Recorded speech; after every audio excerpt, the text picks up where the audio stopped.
Warga Palestina hadapi serbuan brutal tentara pendudukan Zionis.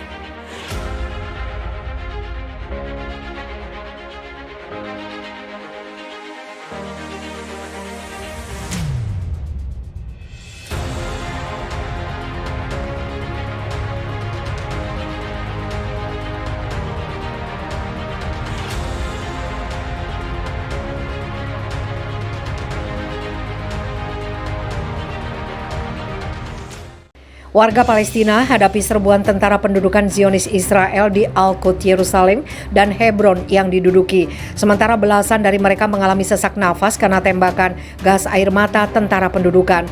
Sumber Yerusalem seperti dikutip dari Pitch melaporkan pasukan pendudukan berjalan kaki berlindung di balik jeep militernya, menembakkan bom gas secara besar-besaran ke pendudukan Palestina di rumah dan toko mereka, menargetkan para siswa yang sedang pulang sekolah di kamp Su'afat. Pasukan pendudukan menyerang sejumlah warga. Di antaranya, yang diserang adalah seorang gadis yang dibanting ke tanah oleh tentara pendudukan saat hendak pulang sekolah. Tambah sumber itu, peristiwa yang sama juga terjadi di Hebron, di mana puluhan warga sipil mengalami sesak nafas dalam bentrokan dengan pasukan pendudukan di dekat pemukiman Karmizur.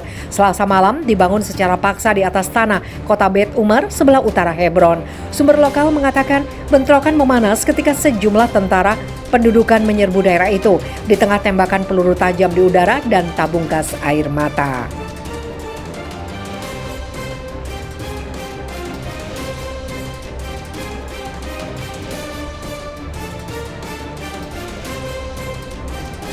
Faksi Palestina Operasi Yerusalem merespon terhadap kejahatan pendudukan. Faksi Palestina secara kompak menyatakan operasi perlawanan di beberapa lokasi di Yerusalem menunjukkan respon alami warga terhadap kejahatan pendudukan. Operasi perlawanan terkini diantaranya mengakibatkan tewasnya 2 pemukim dan melukai 6 lainnya. Quds Pers melaporkan. Di antara pernyataan faksi Palestina, Gerakan Perlawanan Islam Hamas menegaskan aksi perlawanan akan terus ada sampai pendudukan pergi dari tanah Palestina. Juru bicara Gerakan Hamas Hazem Qassem mengatakan operasi Yerusalem ini menekankan bahwa pukulan berturut-turut yang diterima pendudukan menunjukkan rakyat Palestina tidak takut dengan semua keputusan fasis Israel. Faksi lainnya, Jihad Islam, menegaskan dari waktu ke waktu kami rakyat Palestina akan terus melanjutkan perlawanan terhadap pendudukan sampai kehancurannya dan hengkang dari tanah kami. Juru bicara Jihad Islam Tariq Ezzedin menambahkan kota Yerusalem akan tetap menjadi simbol ketabahan dan perlawanan. Operasi heroik hari ini adalah kelanjutan dari aksi kami mengalahkan penjajah kriminal ini. Pejabat Ketua Dewan Legislatif Ahmed Bar mengatakan kejahatan pendudukan terhadap rakyat Palestina tidak akan dibiarkan. Dia menambahkan bahwa rakyat Palestina menggunakan hak sah untuk melakukan perlawanan sebagaimana diatur dalam hukum dan hukum internasional dalam menghadapi terorisme pendudukan terorganisir dan praktek pemerintahan fasisnya. Front Populer untuk Pembebasan Palestina juga menegaskan operasi heroik Yerusalem mewujudkan keinginan rakyat kita untuk menghadapi musuh dan menghukum penjahat perang Zionis. Front Populer menambahkan eskalasi Israel akan dihadapi dengan eskalasi perlawanan. Tidak ada yang dapat menghentikan atau mengendalikan gelombang revolusioner rakyat kami. Gerakan Al-Ahrar menambahkan hal senada, pendudukan tidak akan menikmati keamanan selama tetap berada di tanah kami.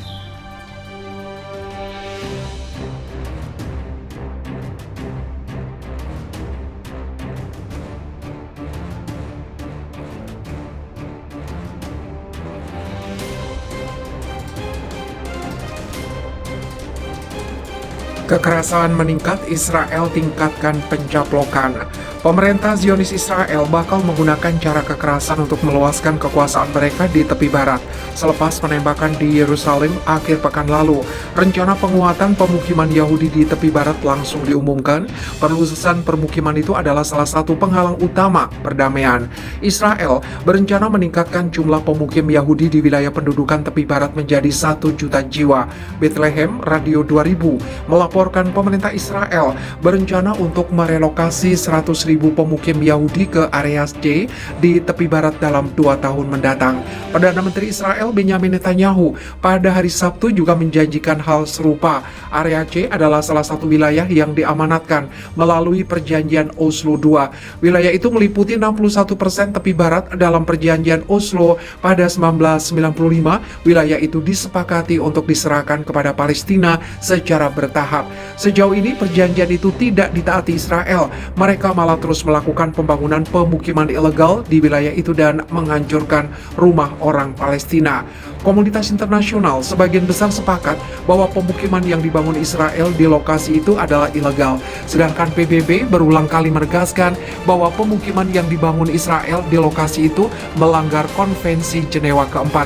Israel berencana untuk merelokasi 500.000 pemukim Yahudi ke daerah yang sama dalam 10 tahun mendatang. Surat kabar Israel Hayom mengungkapkan dengan rencana tersebut maka jumlah pemukim di wilayah pendudukan tepi barat akan mencapai lebih dari 1 juta. Total jumlah tersebut sudah mencakup pemukim Yahudi yang saat ini tinggal di tepi barat.